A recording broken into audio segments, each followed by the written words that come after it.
Baik, selamat pagi semuanya. Ini untuk pertemuan pertama kita. Kita, Pagi, Pak. ya, halo Mas Ken. Selamat pagi Mas Ken. Pagi, Pak. Ya, ya. Hadir semua Selamat kan ini? pagi. Hadir, Pak. Pagi, Pak. Hadir ya. 6 orang, Pak. Oke,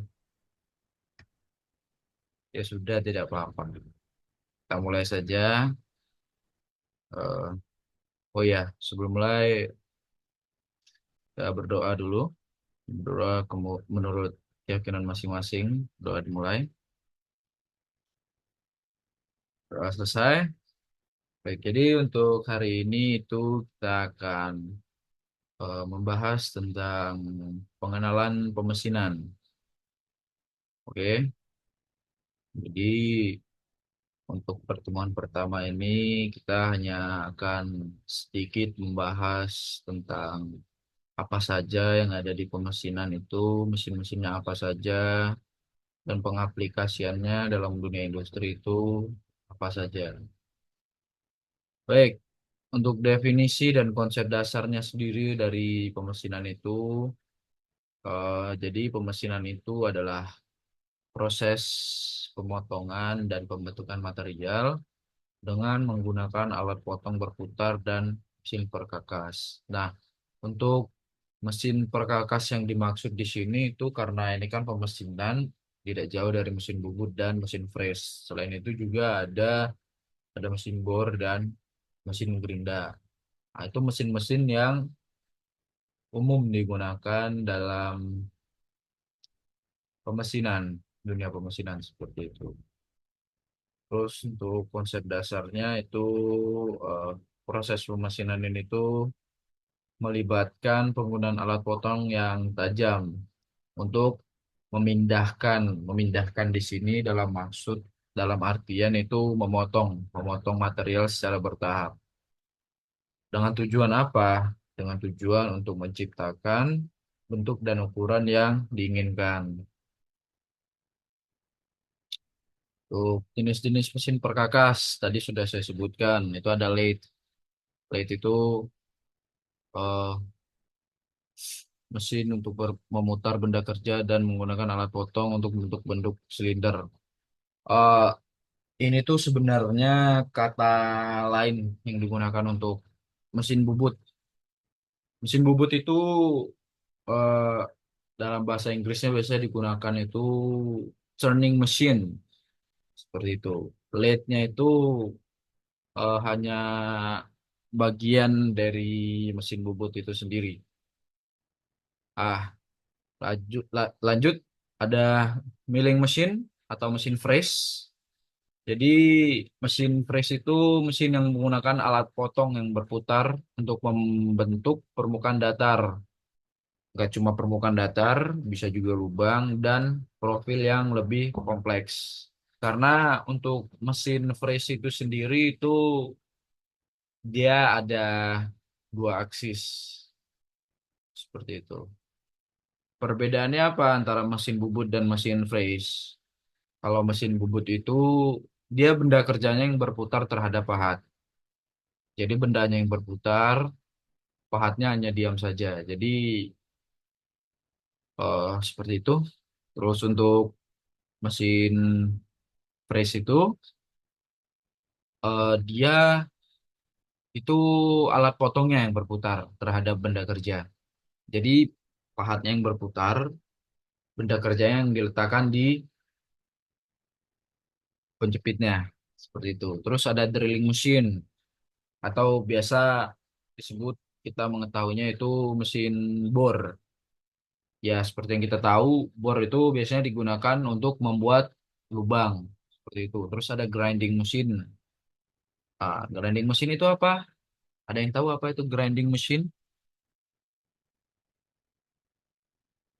Halo Mas, ini masih memperhatikan ya? Masih Ya, ya, Oh Pak. ya, Halo, gimana, Pak? ya. Grinding machine itu apa Mas? gerinda, Pak. Oke, betul sekali Mesin Mas gerinda. Dika. Jadi grinding machine itu yang biasa kita tahu itu mesin gerinda. Jadi fungsi utama dari mesin gerinda itu sendiri itu untuk mengasah, memoles, dan membentuk material. Biasanya eh, ini untuk gerinda tangan itu biasanya digunakan untuk misalkan kalian habis melakukan praktik konstruksi itu kan ada las-lasannya ya Mas. Nah, itu biasanya gerinda itu digunakan untuk merapikan lah, meratakan permukaannya agar las-lasannya tidak terlihat karena di praktik konstruksi itu hukumnya haram las-lasannya itu kelihatan Mas, seperti itu. Terus untuk mesin gerinda duduk itu biasanya digunakan untuk mengasah alat potong atau pahat yang digunakan untuk mesin bubut seperti itu. Terus apa saja komponen-komponen utama dari mesin perkakas? Nah, untuk di sini itu lebih berfokus ke mesin bubut. Jadi ada spindle, ada tabel. Tabelnya itu ya eh, kalau di mesin freeze itu tempat yang digunakan untuk meletakkan benda kerjanya. Terus ada control panel yang seperti di gambar ini Mas. Ini control panel panel Mas. Kelihatan kan ya di kursor saya ini. Lanjut. Nah, eh lalu untuk proses-proses dasarnya dari pemesinan itu ada turning, milling, drilling, dan grinding seperti yang sudah saya jelaskan sebelumnya tadi. Kemudian, nah untuk alat potongnya dari perlengkapan mesin-mesinnya itu ada drill bits. Nah, drill bits itu biasanya digunakan untuk membuat lubang pada umumnya. Terus ada end mill. End mill itu alat potong untuk mesin freeze. Nah, biasa digunakan untuk membuat permukaan yang datar. Terus ada clamping. Itu biasanya untuk penjepit, menahan benda. Misalkan kalian ingin melakukan proses freeze, itu harus diklem bendanya agar pada saat proses pemesinan itu bendanya ya diamlah di tempatnya pada saat pengerjaan. Terus karena dalam pemesinan itu kita eh, berhadapan dengan benda-benda yang tajam dan mesin yang perputarannya bisa dibilang tinggi, tentu saja resiko bahayanya itu juga tinggi, Mas. Jadi sangat penting untuk memperhatikan K3-nya. Apa itu K3, Mas? Ada yang tahu? Halo, Mas. Masih memperhatikan kan ya? Keselamatan kesehatan kerja, Pak. Oke, betul sekali, Mas Ken. Jadi K3 itu keselamatan dan kesehatan kerja. Jadi apa saja K3 yang perlu diperhatikan dalam pemesinan? Ini untuk secara umum biasanya itu safety goggles. Safety goggles atau kacamata pengaman. Seperti itu. Nah, ini digunakan untuk melindungi mata dari serpihan dan partikel logam. Misalkan kita sedang melakukan proses pembubutan. Nah, begitu kita mulai melakukan pemakanan kan mesin berputar, tatalnya kan tidak terkontrol, Mas. Nah, itu tujuan dari safety goggles atau kacamata pengaman agar mata kita terhindar dari hal-hal yang tidak diinginkan. Begitu juga saat melakukan press itu juga perputarannya sangat tinggi dan resiko dari hasil pemakanan atau tatal yang dihasilkan dari proses press itu lebih berbahaya. Terus juga misalkan akan melakukan penggerindaan.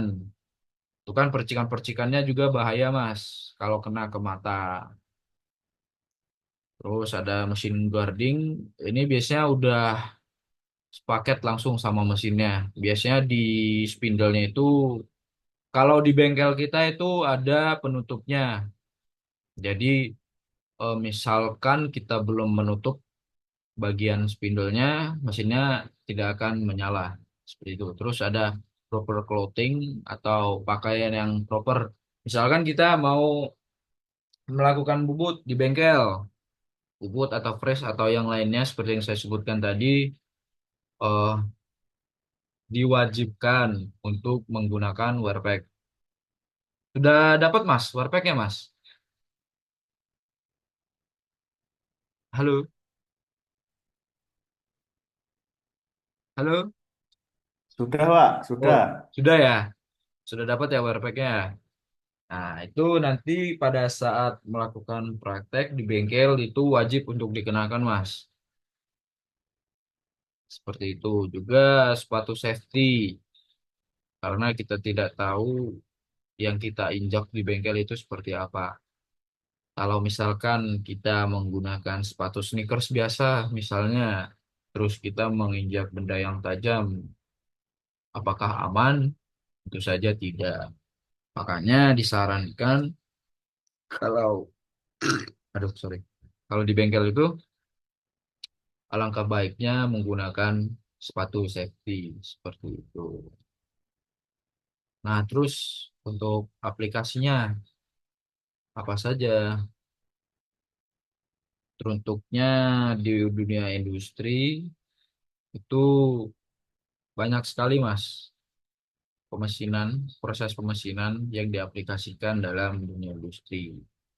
Jadi pemesinan itu memiliki peran yang penting dalam berbagai industri manufaktur, mulai dari pembuatan komponen mesin, terus juga di medis juga itu pemesinan digunakan, Mas. Terus pemesinan itu memastikan ketepatan dan kualitas tinggi dalam produksi, maupun itu produksi dalam jumlah sedikit, maupun produksi dalam jumlah yang lebih banyak atau produksi massal, seperti itu. Mungkin sampai sini ada yang ingin ditanyakan?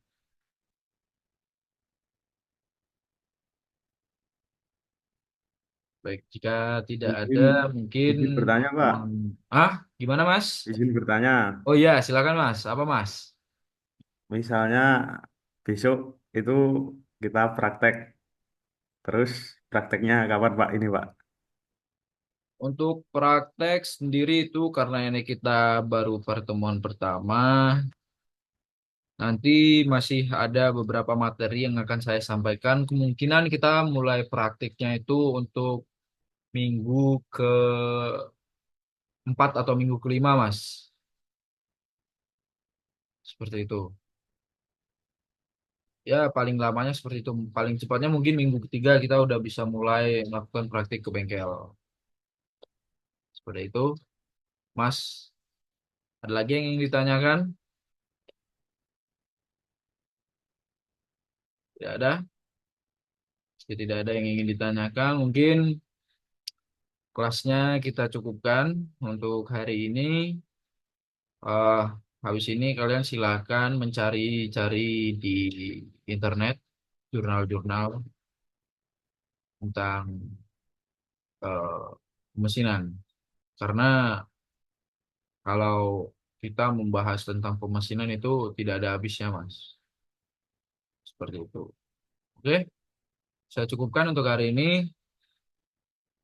Silakan habis ini kalian lanjutkan semua kegiatan kalian. Sebelum kita mengakhiri pertemuan pada pagi hari ini, ada baiknya kita berdoa untuk keyakinan masing-masing. Doa dimulai. Doa selesai. Ya, sekian dari saya. Terima kasih, Mas.